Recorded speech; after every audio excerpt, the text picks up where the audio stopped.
Higgins' fifer restricts Derbyshire in Bristol. Derbyshire will probably be preparing for another season in Division 2 next year, now 48 points adrift of Lancashire at the top of the table. Their opponents Gloucestershire, however, are still in with a chance of a long-awaited return to Division 1, and they're fighting for one of 3 promotion places at the top of Division 2. And with clouds rolling in over the Pattonair County Ground, they take the opportunity to bowl first against their hosts. And it proved to be the right decision early on, Payne finding the edge of Godalmann's bat to see the Derbyshire captain out for a duck. His opening partner suffered the same fate, albeit with 3 runs to his name, Ryan Higgins this time with the wicket. And it was Higgins who broke the short, stubborn partnership of Lace and Madsen, bowling the latter for 21 as he began to play his shots. Derbyshire played their way past 50, ticking along at a decent rate, but with the threat of further wickets still in the air. Josh Shaw announced his return from Yorkshire with the important wicket of Lewis Deploy, caught by Bracey for 15.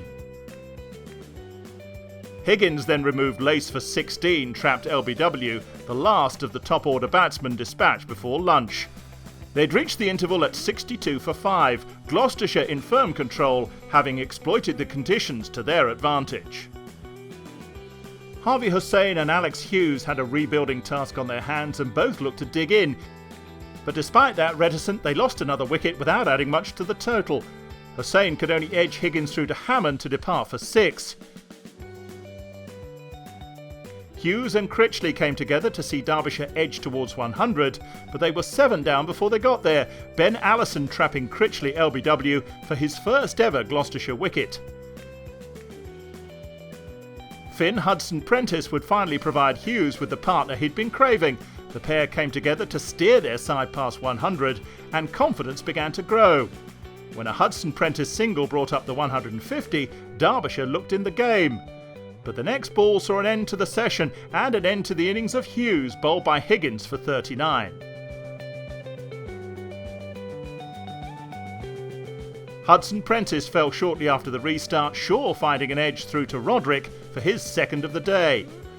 Rampal and Van Beek would show some resilience, resisting the Gloucestershire attack and looking to earn Derbyshire a valuable batting point.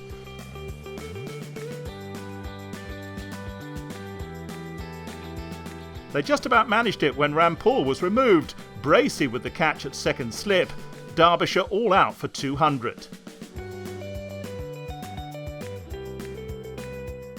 Dent and Bracey were the men tasked with getting the innings started in the final few overs of the day. But that peaceful start was brought to an end by Lewis Rees, Bracey caught behind for 5. Roderick followed in the next over, Rampal removing the number 3 for a duck. That would be the extent of their losses, however, and when stumps was called, the score was 46 for 2, Gloucestershire well placed as they head into day 2. No Derbyshire batsman had managed to grab the innings by the scruff of the neck, their scorecard littered with starts. Higgins had been the pick of the Gloucestershire bowlers, with figures of 5 for 45.